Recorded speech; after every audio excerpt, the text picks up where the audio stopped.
Ladies and gentlemen, good day and welcome to Burger King India Q2 FY22 earnings conference call hosted by Edelweiss Securities.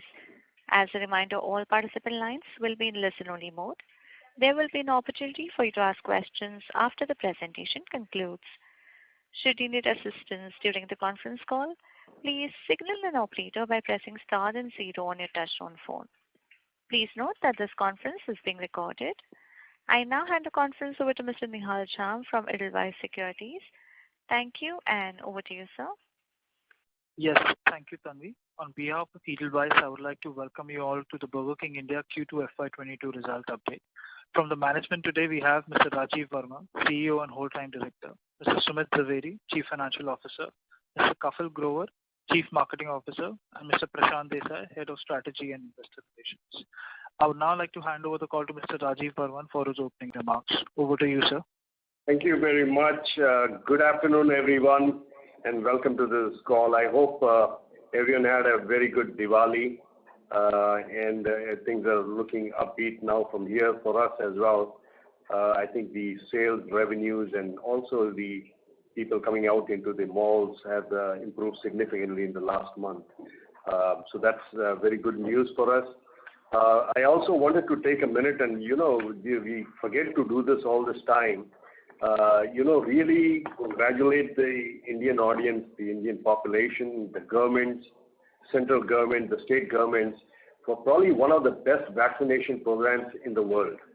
I think they have done a tremendous job getting this population vaccinated. And just to update you on Burger King, where we stand, we are about 84.7% vaccinated with double vaccines, and that's about 97% of eligible candidates have already been vaccinated. So there's the balance will be vaccinated within the next 60 days or so as they become eligible to get vaccinated. So that's some good news from our side as well as everything is moving in the positive direction. I just wanted to remind everyone what our goals are, and we continue to do this on every call. As we are a growth company, you can appreciate that we started building our restaurants about 7 years ago. November 9th was the first restaurant that we opened, and this was in Select City in Saket, and then we continued to build restaurants. So in the last 7 years, what we have done is build this portfolio for 274 restaurants where we stand as of Q2 of this year. And since then, in October, we have built additional another 2 restaurants. We have a pipeline. We have 20 restaurants in construction as we speak today. We have another 38 restaurants in the pipeline for a total of 20 plus 38, which is 58 restaurants. So we are on a journey towards our target of being at 700 restaurants by December of 2026. So that journey continues as we move forward. Just a little top line on numbers, and then Prashant and Kapil and Sumit will provide more color on these numbers. But I just wanted to share the top line on Q2. We ended up with 245 CR in sales, which when compared to Q1 at 149.7 CR, that's a 64% increase in revenues that we saw quarter over quarter. And if you look at the recovery of this sales, 95% recovery versus pre-COVID numbers. This is the year pre-F20. So a good catch-up there. That 95 is grown to 101 in October. So it's continuing to grow in the positive direction. So now this 95% recovery has 2 elements in there. The delivery recovery is 165%, and the dine-in recovery is 65%. Now the dine-in recovery continued to go positive direction. In October, we recovered 74%, 65 to 74%. And then if you look at the delivery recovery, it stayed steady at over 160%. So that's the kind of recovery we are excited about. We are looking forward to continuing that, and we have had a good month so far moving into this month as well. Region-wise also, as we do every call, we just kind of update you on region-wise as well. And then, Prashant will show more color as we go through those slides. But region-wise, the West is recovered at 114%, 114%. South and East is at 109%, and North recovery is sub 100%, it's at 92%. And the reason for that is a significant portion of our portfolio in the north sits on these metro stations, and that recovery is now slowly coming back as the metro stations are opening up. In fact, as of last week, several gates of metro stations have started opening up. So we should see that recovery also go north of 100%. So that's just a little bit color on the revenue part of it. And as we have outlined our GP goals, I just want to throw a little color on GP as well. GP from Q1 to Q2 we moved it up by 20 bips. Now you can appreciate that there are a lot of headwinds with commodities, but despite those headwinds from the commodities and increase in prices, there are a lot of efficiencies that we are bringing in through volume as well as through our proper structuring of our buying. So those offset all the headwinds and actually gave us a positive improvement on GP. So that's 20 bips, putting us at 65.4% gross margin for the quarter. EBITDA, again, I'm giving you post-India's numbers. EBITDA at the restaurant level was 40.7 CR, and company level EBITDA was at 25.6 CR. So those were the two numbers I want to share with you. Growth I have already shared. The journey continues towards 700, 274, 2 restaurants we opened in this previous month. So that puts us at currently as we sit at 276. We have a tremendous pipeline. A lot of our restaurants that will open out of this 58 that I gave you, which is in construction as well as in the pipeline. 25 of those restaurants are drive-through, and we spoke to you last time about shifting our strategy to build as many drive-throughs. So we have started off that with building up a pipeline of 25, high street locations 21, food court units 5 restaurants, and then mall and transit are 5 and 2. So that adds up to your 58 restaurants that you're looking in terms of moving forward with that as well. Now, just a word, obviously you're all aware of our bid to acquire the Indonesian Burger King business. Over there, we have submitted a binding offer to acquire 83% stake in the entity there at USD 183 million. This was accepted by the company there, and now the process of financing it and closing that will start, and we will progress that on a speedy basis.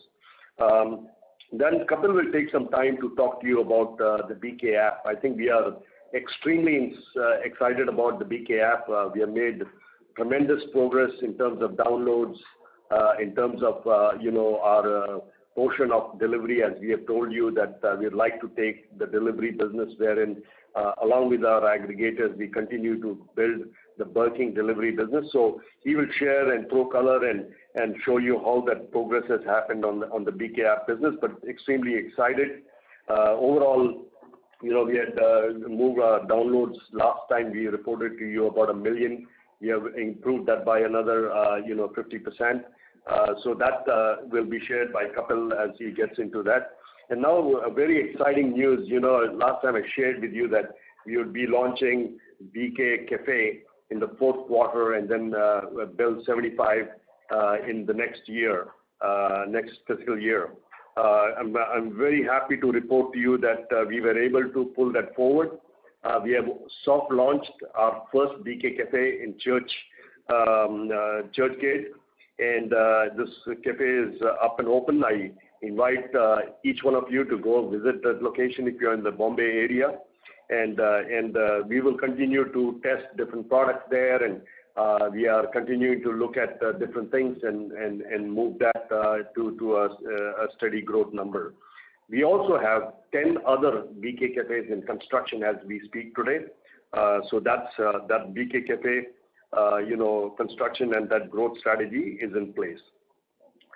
So with that said, I'm going to quickly hand it over to Prashant, who will carry you through the first leg of the presentation, and then we will go over to Sumit for the financials, and then Kapil will take you through all the strategy session on the marketing.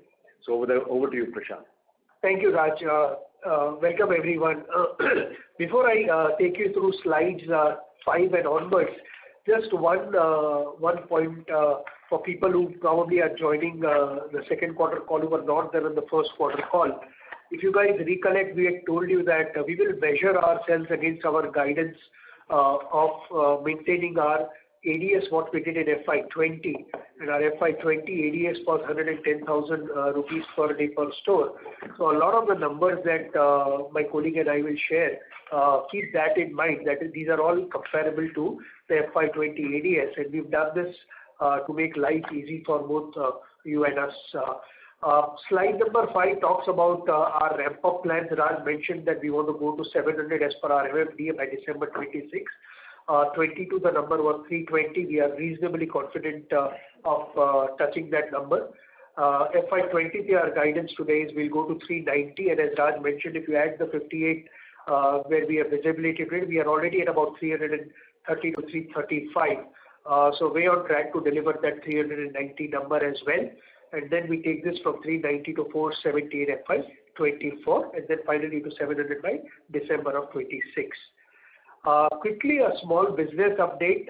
What we have done is on slide 7, presented to you our ADS trends to just give you a sense in terms of how the business got impacted on the first wave and then in the second wave, year-wise and quarter-wise. So if you look at it in quarter 1, last year we had an ADS of only 35,000 rupees, which then, this year went up to about 74,000 rupees. If you match this with our second quarter number, the recovery was much better. So from 112, we recovered better from 35 to 56. And as we had presented, as Raj mentioned, we are now on an overall basis on a quarter 2 at 104,000 rupees. But if you look at the October number, we've already crossed our FY20 ADS of 110,000. We are now at 111, with the festive period now continuing in December. December and January are 2 big months for us. So we are looking forward to the next 3 months in terms of our business.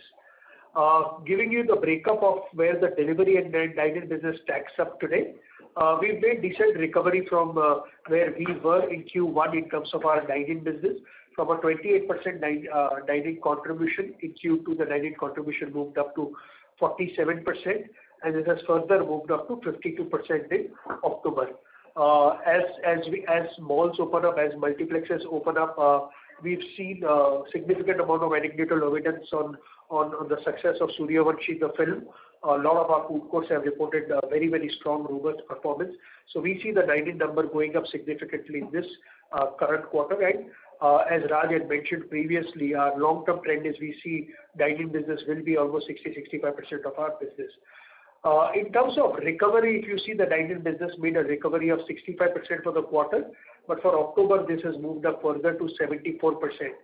One interesting thing which we saw the trend last quarter and this quarter, despite the dine-in recovery growing, you will actually see the delivery recovery is still probably grown. And if you look at the quarter 1 versus where we stand in October, the dine-in recovery has moved up from 32% to 74%.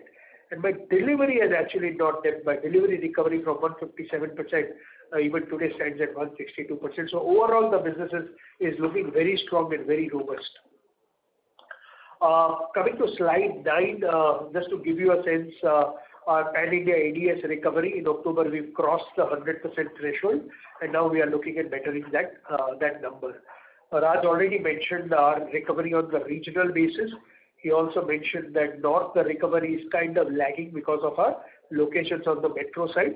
But as the country opens up, as more people start using transit, we are hopeful for a much swifter recovery in north as well.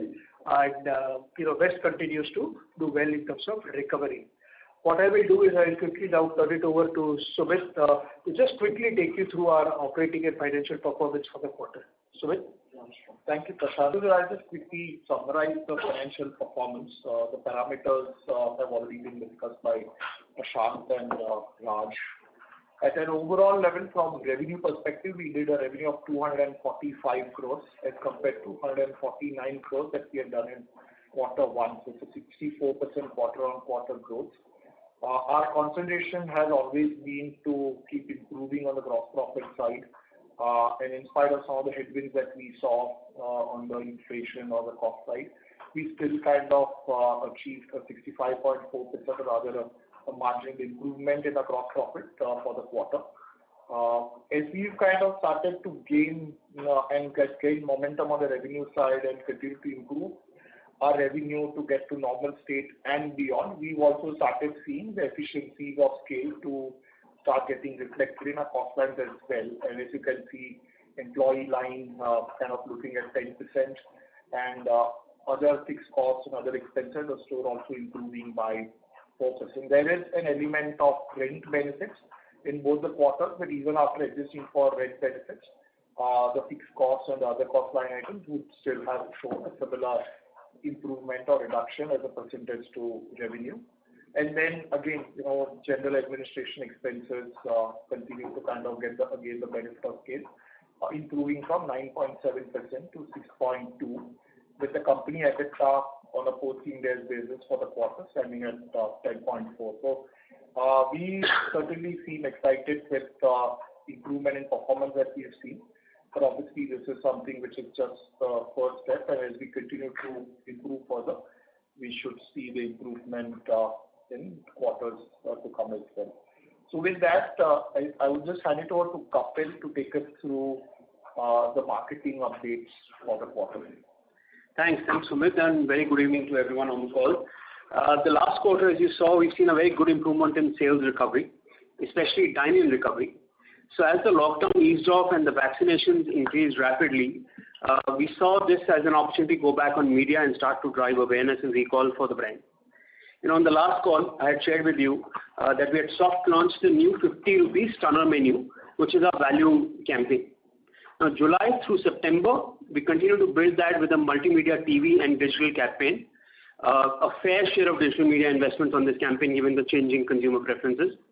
And consumers have continued to give us fantastic response. It was a 5-week campaign, and we saw a lot of positive response around innovative products like Tikki Twist, Volcano, and very good trials. In fact, 1 in every 3 customers tried at least one product out of the stunner menu. So that's a good start. It's a long-term value strategy for us, and we'll continue to build that in the coming quarters. Moving to slide number 14, Whopper, which is our most differentiated and signature product. We continue to focus on that and build awareness around that, not just through media, but also through fantastic social media campaigns.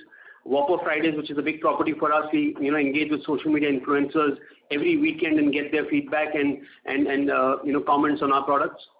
This quarter, we launched Peri Peri Whopper, which is our way of driving excitement with the Whopper loyalists. And right now, there is Boss Whopper in the store, so that program also continues to build the Whopper franchise. In fact, over a year, we've increased our Whopper volumes by almost 100%. So that's a good response from consumers to our signature product.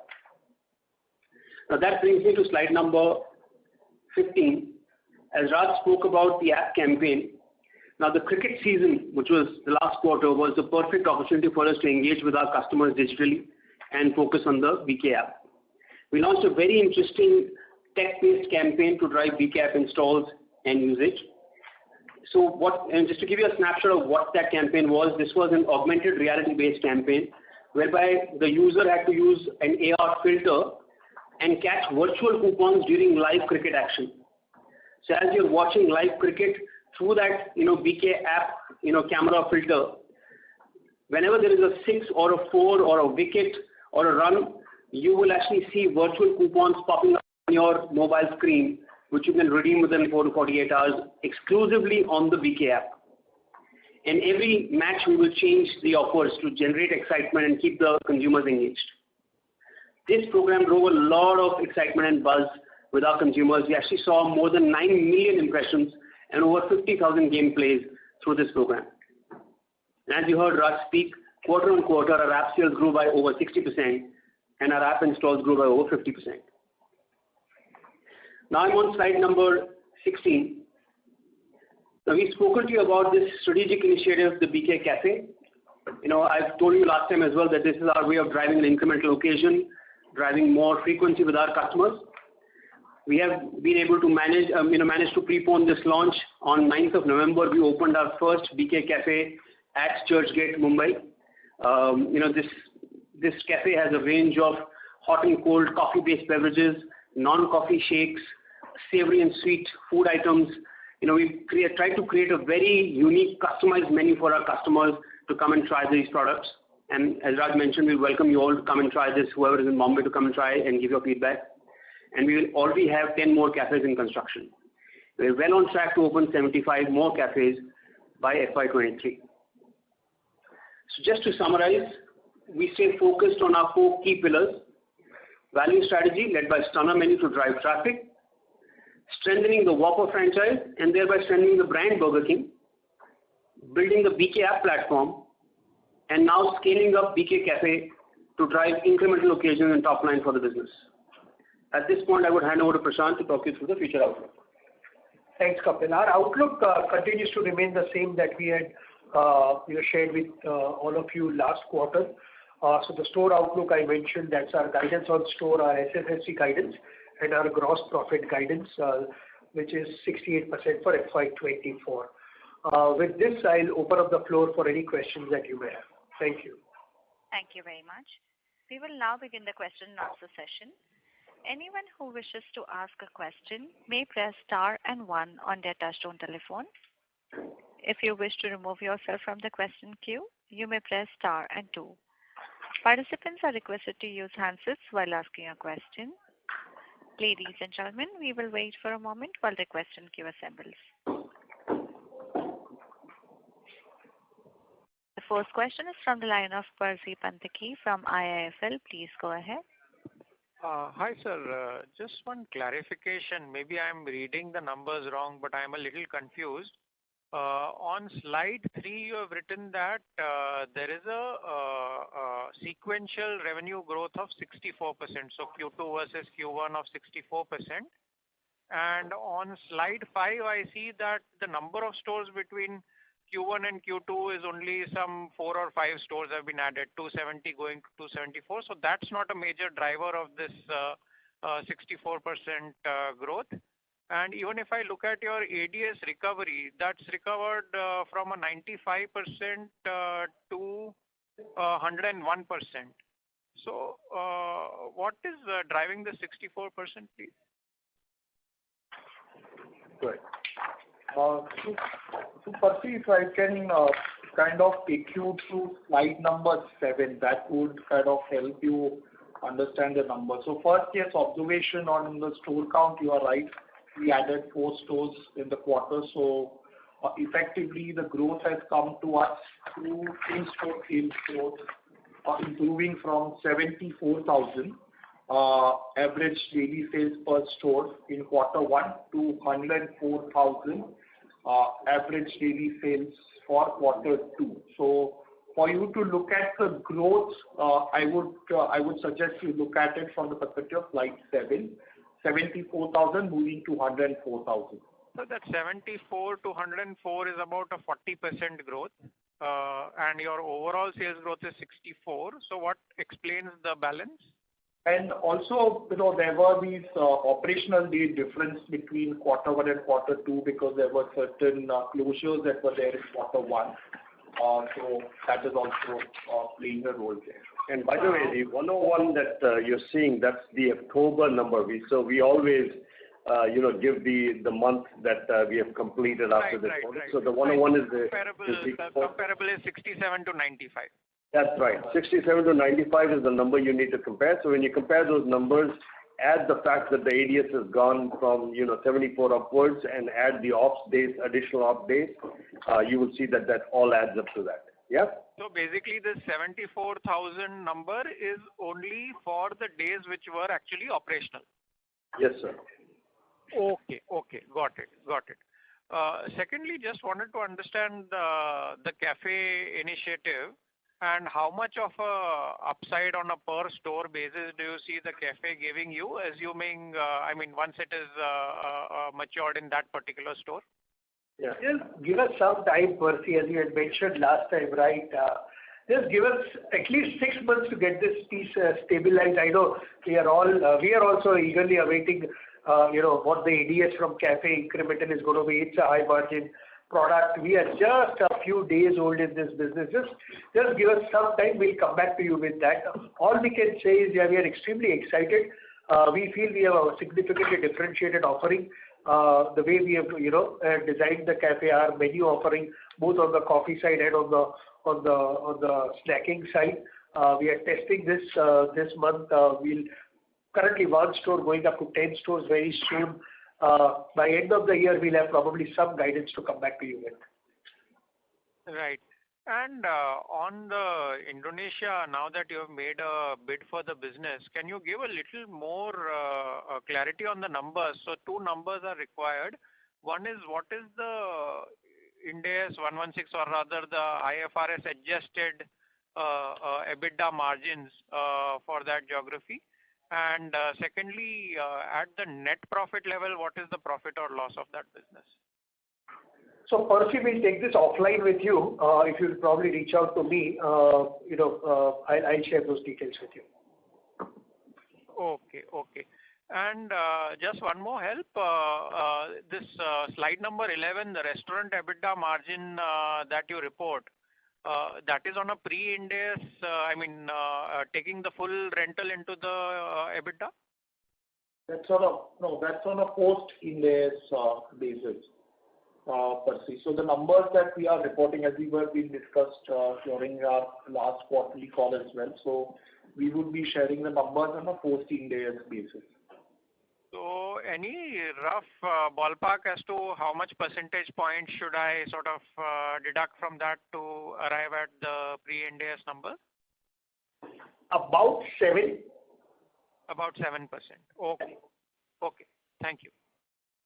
Thank you.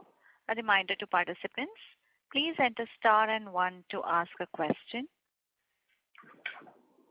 Next question is from the line of Rajesh Jain, individual investor. Please go ahead. Yeah, good evening to you all. First of all, my congratulations to the entire team for turning out fantastic results. I'm amazed at the growth and not only in EBITDA and revenue and net level, but also the maintaining the store growth. I have 1 or 2 questions. One is finance cost seems to be around 37 CR every quarter. Is there something being done to control that cost? And the second thing is more like a suggestion that going forward, please maintain the quality you have and the customer experience rather than like McDonald's, which has become a factory and without any sort of attention to the customer experience as such. Thank you, Rajeshji, for those kind words. Rajeshji, my colleague Sumit last time mentioned that the finance cost that you are seeing is because of the Ind AS adjustment. We don't have any debt on the books. We have surplus cash sitting on the books from the IPO. So if you're worried that finance cost is as an interest cost, it is not. So just wanted to lay that on the table. It's purely an accounting entry because of the Ind AS basis. And yes, I will pass on your feedback to all my colleagues in terms of you liking the product, and thank you for the same. Thank you. On the operations, we assure you that even in the last quarter, we continue to be leading in terms of operations in the Burger King system among the top few countries globally in operations, and we'll never drop that. We have a very strong operations team led by our leader, Cicely Thomas. And, while we continue to, balance our business between delivery and dine-in business, which is now recovering, I think we have done a fantastic job continuing to do that. There's a lot of room for us to continue to improve. So I think we are in the mode of improvement versus, any kind of a deterioration that, anxiety that our business will deteriorate. We still have headroom to improve our business, improve our service, improve our delivery service. We just started our delivery service with our e-scooters. So we have already acquired around 100 e-scooters. We are in the process of acquiring another 250 to 300 e-scooters. We have spent a lot of money in terms of packaging, developing up significant money into developing good packaging to carry our food to the restaurants, bags, boxes, wrappers, you name it. So a lot of investment going on there. But also, we spoke about this a couple of quarters ago, that we have invested a lot of energy around getting the way our restaurants are built so that we can, have a very good ease of delivering our food. So we have a channel, we have a now bench set up for, constructed a bench in the kitchen for delivery business. The delivery boys come from the side, they go through the window, they pick up the order. So a lot of technology has gone into this as well. And you will continue to see that we will work very hard, not only to improve our dine-in experience, that thank you for acknowledging the work that we are doing there, but also on the delivery side, we will continue to put the emphasis on improving delivery business as well. Thank you for your question. Thank you. The next question is from the line of Deepak C. Gupta from Reliance Nippon Life Insurance. Please go ahead. Hi, thank you for taking my question. If you could perhaps just give us some information on what was the SSG growth for the quarter, and on 2-year basis, what the SSG growth would look like?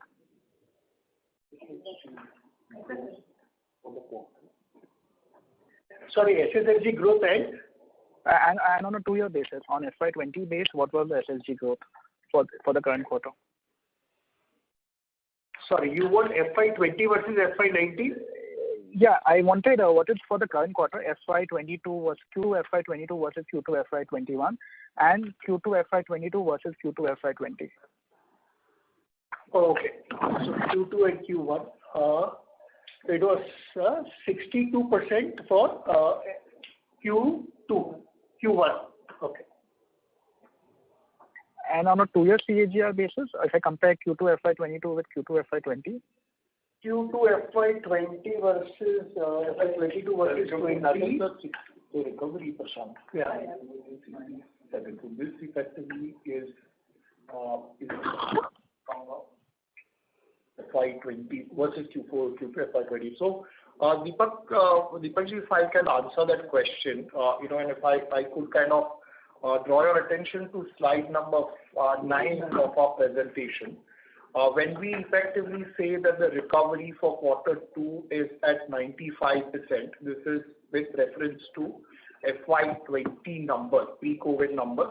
Hence, it will translate to an SSSG of -5% for Q2 vis-a-vis FY of 20. FY21, since it was honestly substantially impacted by COVID, we are literally kind of looking at trying to go back to pre-COVID levels, and hence we are looking at the numbers in that manner.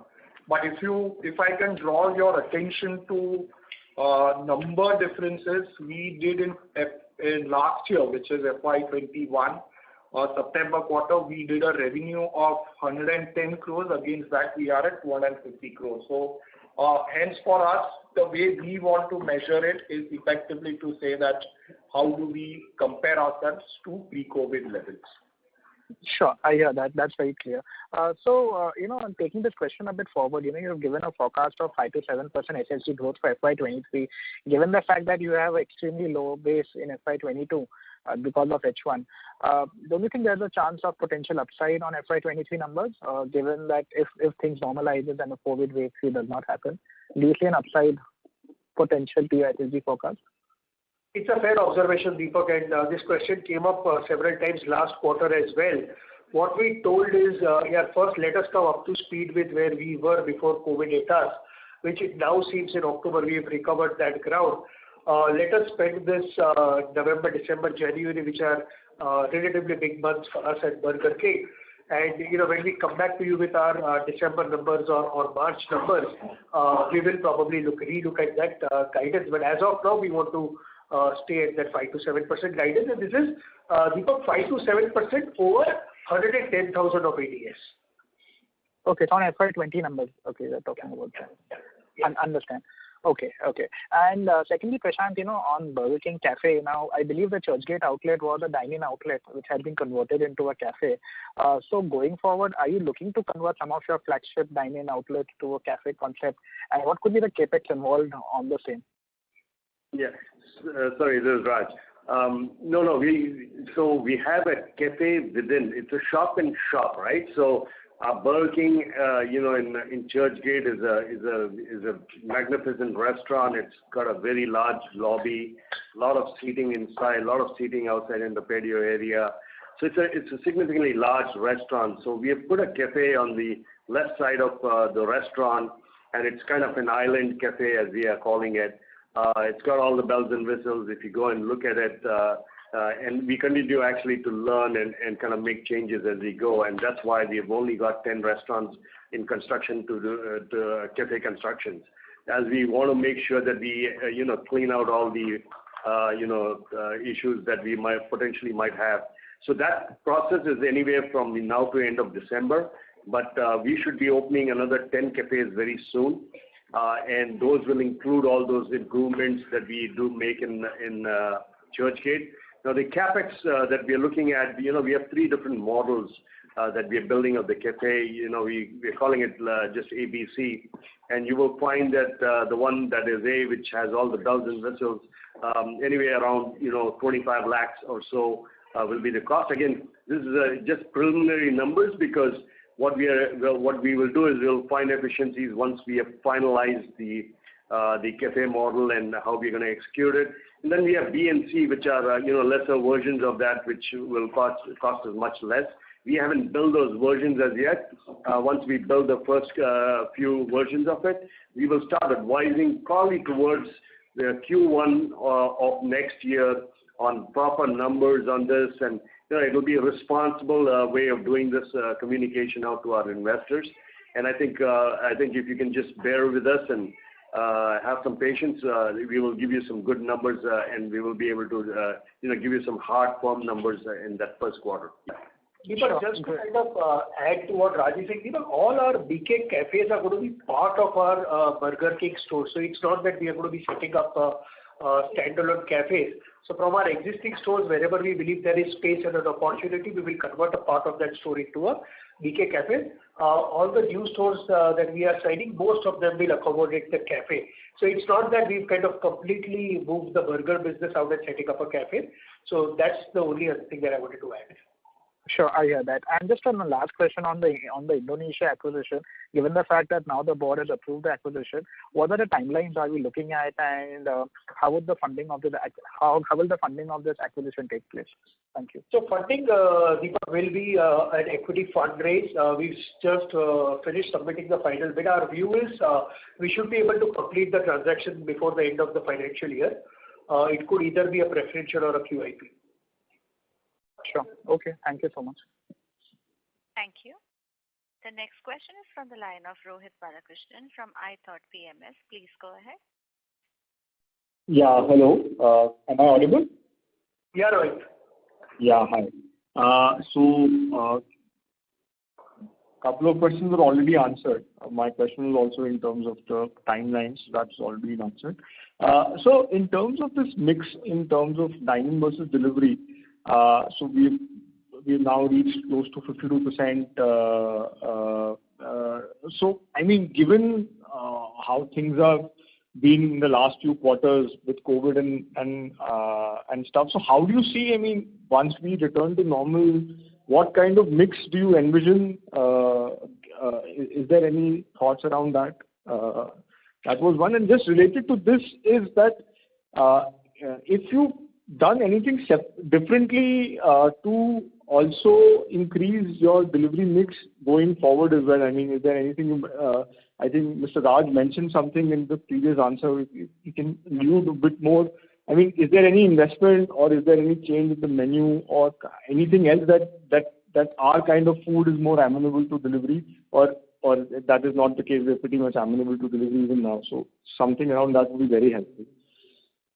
Thank you. Very, very good question. So let me try to answer that. So we actually have addressed this, in the last call several things, right? It's not just about the food, the packaging, the delivery vehicles, the carry bags, the process technology, right? So we have handled this is all that, the whole delivery experience has all these elements in it. And so we have done not a complete job. We have done 80% of the job on packaging. We continue to tinker it a little bit to get it to the end result. You will find that the menu is not only already been modified or will continue to be upgraded towards more delivery-friendly kind of products, and our marketing department, along with their entire team, is working on that in terms of getting that to a point wherein those become very delivery-friendly products. So those are in the process and moving along. But also the efficiency of getting the product. So technology is extremely important, as in, when someone places the order, how quickly that is turned around and the product's on the scooter. So that technology has been, a tremendous amount of work has been done. I think there we have made tremendous improvement, and I think we are there in terms of the efficiency over there. We are very proud of that. Our marketing team and technology team have worked together and done that. So these elements are all coming together. See, we are probably delivering one among the highest number of orders per day right now in this country as a brand. So we couldn't be doing that unless we were doing a good job on it.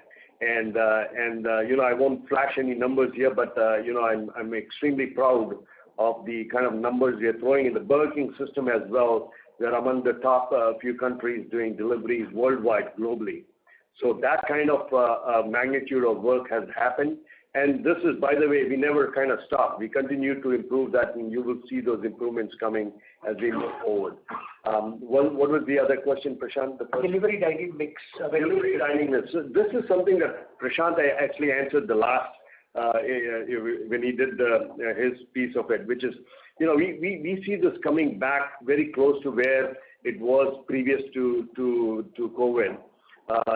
There might be a 5% plus or minus shift, most probably a plus shift that we would see. But I think the landscape has changed dramatically. Today, if you look at what's happening with the organized businesses, right? There's a significant closure of unorganized businesses, some very permanently, and you don't see them figure in the aggregators' menus. So you find that a lot of sales has shifted towards the organized sector, especially the sectors that are chain restaurants. And then you will see the similar activity coming down on the dine-in business as well, as the neighboring many restaurant, mom and pop restaurants have disappeared from the landscape. So what you will see is a gradual growth of both those businesses. And hence, if you see a bigger pie, the pie will still land at where it was pre-COVID, which we think is going to be closer to 65-35 and a few points up or down. So that's where we see this moving forward. We are at about 52, as you can see from the graph. We kind of, in Q1 we are sitting at 28, we climbed to Q2 47, and we're sitting at October 21 over here at 52%. And it continues to grow as, still the colleges are not open, the schools are not open. There was just one release of movie just recently, as Prashant was saying, Suryavanshi. Once that starts, people start visiting the malls, they go into the food courts, they watch the movies. You will find that the dining business will continue to grow the pie. I think what's important is if you look at that graph, the graph that's on page number 8, you will find that while we continue to gain on the dine-in business and continue to grow on that business back to its original numbers, we have stayed put on a very high delivery number at 160% of pre-COVID numbers. So if that stays where it is or drops very slightly, you're looking at a much bigger pie and a much bigger business going into the next year. Thank you. Participants, if you have any questions, please enter star and 1. The next question is from the line of Jay Kumar Doshi from Kotak. Please go ahead. Yeah. Hi. Thanks for the opportunity. A very simple bookkeeping question. Now, when I look at your 4Q FY21 numbers, reported EBITDA margin was 12.5%, and underlying EBITDA margin excluding Ind AS 116 was 0.2. So there was a difference of 1,200 basis point. Now that difference has narrowed to 700 basis point in the current quarter. Did I understand it correctly? Yeah. So, Jaykumar, yes, the adjustment on account of rent between pre and post Ind AS effectively stands, that Prashant was talking about, in the region of around 7%. When you try and do comparison with the periods which were impacted by COVID, the numbers could look different because the adjustment of rent reductions and all were done on the rent lines and all. But as Prashant was talking about, yes, the number that you are saying of 7% is the correct number what Prashant was talking about earlier. The difference reasonable to assume that this number is now stabilized at 700 basis point in the coming quarters? It should remain in the range of that 7 to 8% range, I think. Yeah. So some of our rent concessions that our development team has worked on are long-term kind of rent reductions. Some are on a 2-year basis and so forth. So you will find some movement on it, but not significant. Understood. This is very helpful. Thank you so much, and best wishes for BK Cafe. Thank you. Thanks. Thank you. The next question is from the line of Shirish Pardeshi from Centrum Capital. Please go ahead. Hi, Prashant. Hi, sir. Good evening, and thanks for the opportunity. I have 2 questions. The first question is on the gross margin recovery. I think it's heartening to know that you're inching up. But it's fair to assume that the recovery which you have reported more than 100% and the normalization which is there on the card, does that mean that even if we open a staggered opening for Burger King Cafe, our gross margin should remain in this range, or there is some more room for squeezing and taking it up to maybe 67, 68% in next 2 to 3 years? It is, right. And we've actually gone ahead and Shirish guided that, right? We believe that by FY24, excluding the cafes, we definitely want to touch a 68%, and which is why we probably are the only company in this space which are actually giving guidance on gross margin side, because for us, the health of the business is very closely linked to the gross margin. That's the quality of business and operations we run, and we are kind of shouting it out that we want to go from 66 by the end of this year to 68 over the next 24 months without the cafes. Okay.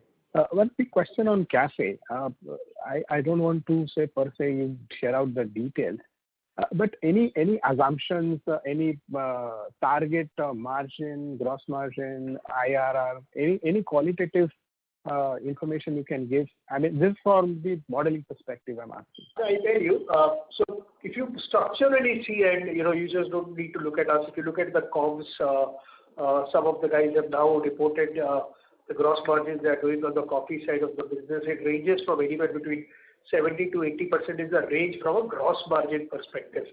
ADS is something that, as I mentioned, give us some time, we'll come back to you what numbers we can do. Depending on what kind of ADS numbers you deliver, your payback may stretch from 3 months to about a year. That's the maximum. So if we are very lucky and if we kind of do great business on the cafe day 1, my payback will be less than 3 months. If it kind of takes time, it will still be under a year. So that's what we can share currently. Yeah, we will start guiding on these numbers in the Q1 of next year. So after Q1 of next year, the first quarter meeting that we will have, we'll start guiding you on how the progress is. By the way, we will still have only 30, 40 restaurants by that time on the ground, but we'll start kind of firming up the numbers and sharing and strategizing around it. But without those numbers, we're still kind of looking at a positive growth on the gross margin side. So say assume that you open 70 stores say in next 18 months.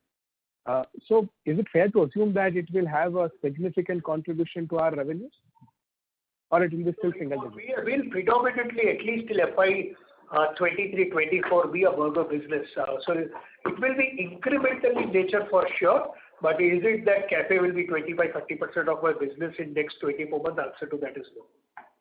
Okay. Thank you, Prashant, and all the best to you and the team. Thank you. Thank you. Thank you. Thank you.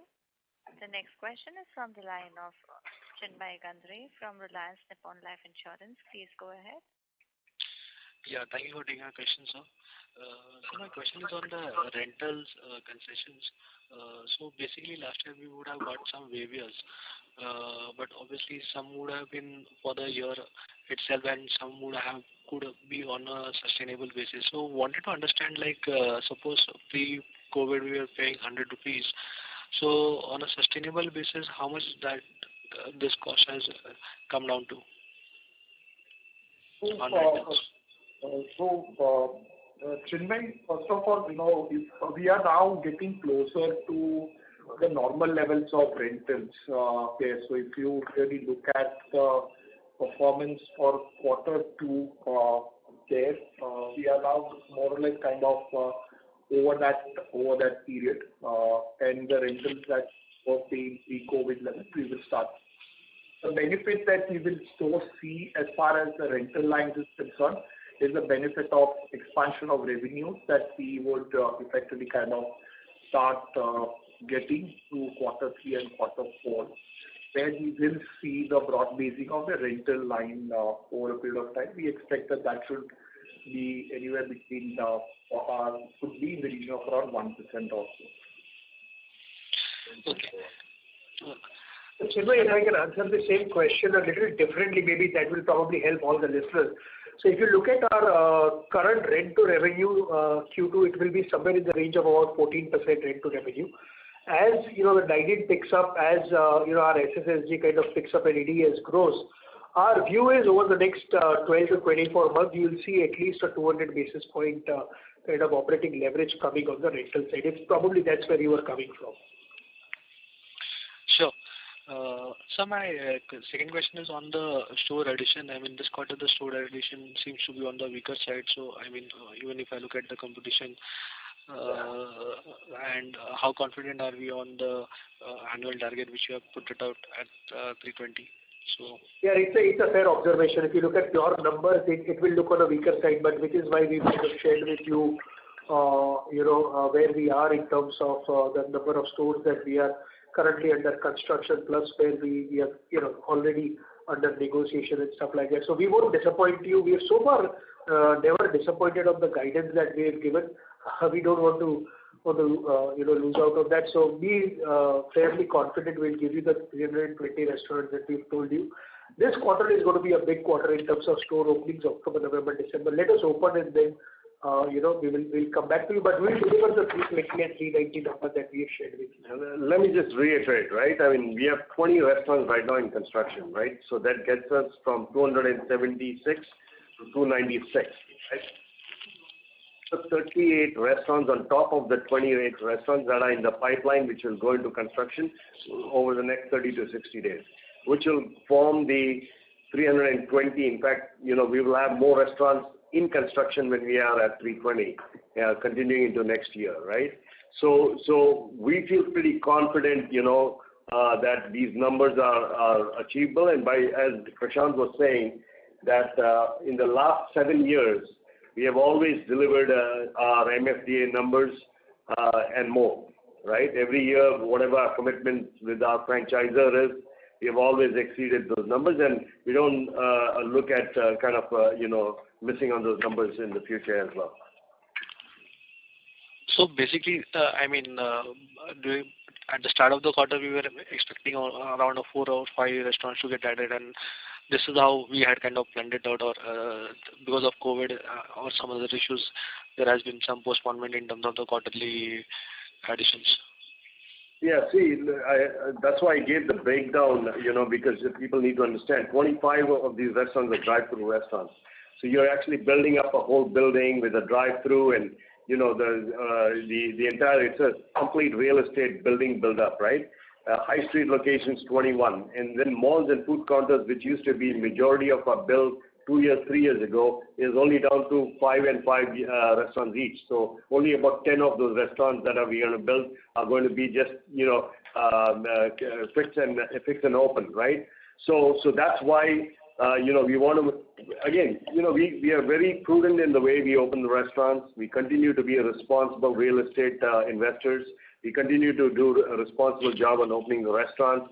And, we did have a whole scale on pipeline. I think the last time I was on the phone with you, I told you there was 10 in construction. Today we have 20 in construction. We have opened 6 of them, 2 in October and 4 before that. And then the other 20s will start popping in, as Prashant said, in this next 2 months. You will find a whole bunch of restaurants opening up.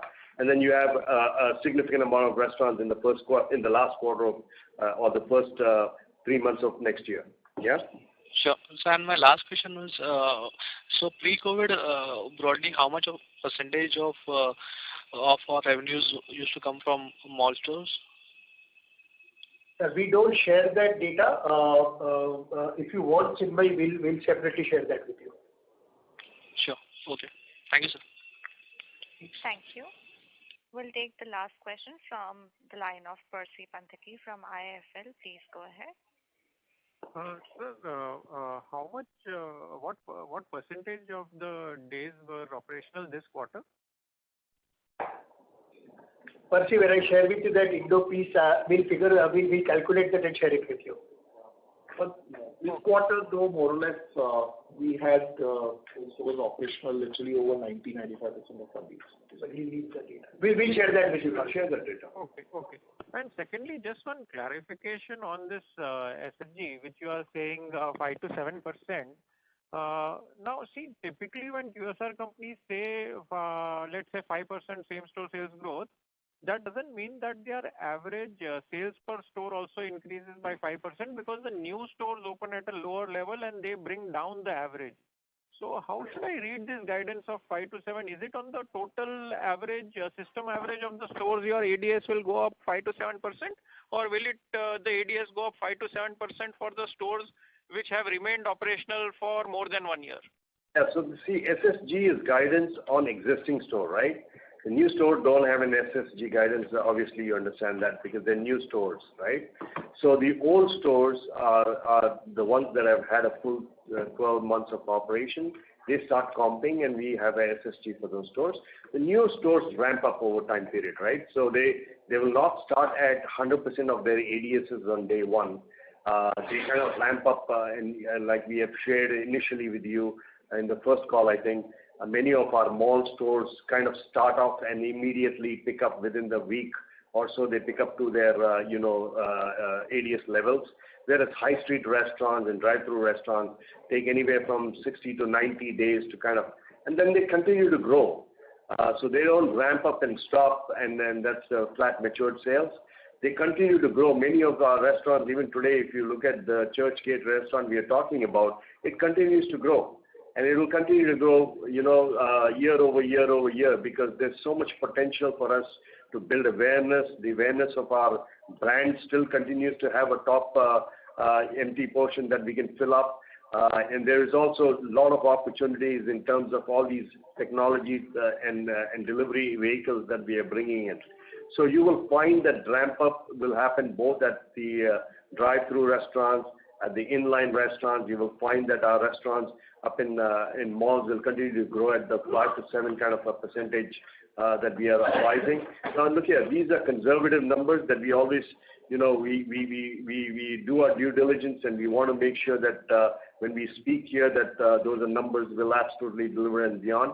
And hopefully that we will have better idea towards the Q4 numbers. And if we have to revise our sales guidance, then we will share that with you at that time. Understood. Because this 5-7% SSG would imply that at a system average level, your sales per store would actually decline YOY, given the decent number of store openings, new store openings that you have planned. Total revenues will continue to climb. They will not decline. They will continue to climb.